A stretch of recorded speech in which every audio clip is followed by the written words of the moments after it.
Hi all, welcome to KSS cooking and lifestyle vlog. പ്രശസ്തമായ തുംഗഭദ്ര നദിയെക്കുറിച്ചാണ് നമ്മൾ ഇന്ന് പറയുന്നത്. തുംഗഭദ്ര എന്നത് കർണാടകയിലും ആന്ധ്രാപ്രദേശിലുമായി ഒഴുകുന്ന ഒരു പ്രധാന പുണ്യനദിയാണ്.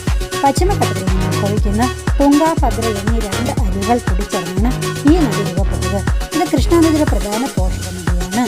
രാമായണത്തിൽ പമ്പ എന്ന് പരാമർശിക്കപ്പെട്ട നദി ഇതാണെന്നും കരുതപ്പെടുന്നു. പശ്ചിമഘട്ടത്തിലെ വരാഹ പർവ്വതത്തിൽ നിന്ന് തുംഗയും ഭദ്രയും ഉത്ഭവിക്കുന്നു.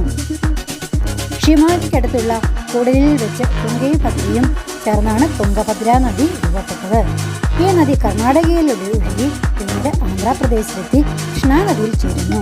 തുംഗയും ഭദ്രയും ചേരുന്നതിന് ശേഷം ഏകദേശം 531 കിലോമീറ്റർ ഒഴുകുന്നു. ഹൊസപ്പേട്ടയ്ക്ക് സമീപം തുംഗഭദ്ര നദിക്ക് കുറെ ഒരു വലിയ അണക്കെട്ട് നിർമ്മിച്ചിട്ടുണ്ട്. ഇത് പമ്പാസാഗർ എന്നും അറിയപ്പെടുന്നു. ഈ അണക്കെട്ട് ജലസേചനം, വൈദ്യുതോൽപാദനം, വെള്ളപ്പൊക്ക നിയന്ത്രണം തുടങ്ങിയ ആവശ്യങ്ങൾക്കായി ഉപയോഗിക്കുന്നു. പ്രശസ്തമായ ശൃംഗേരി മഠം ഈ നദിയുടെ തീരത്താണ് സ്ഥിതി ചെയ്യുന്നത്. നല്ല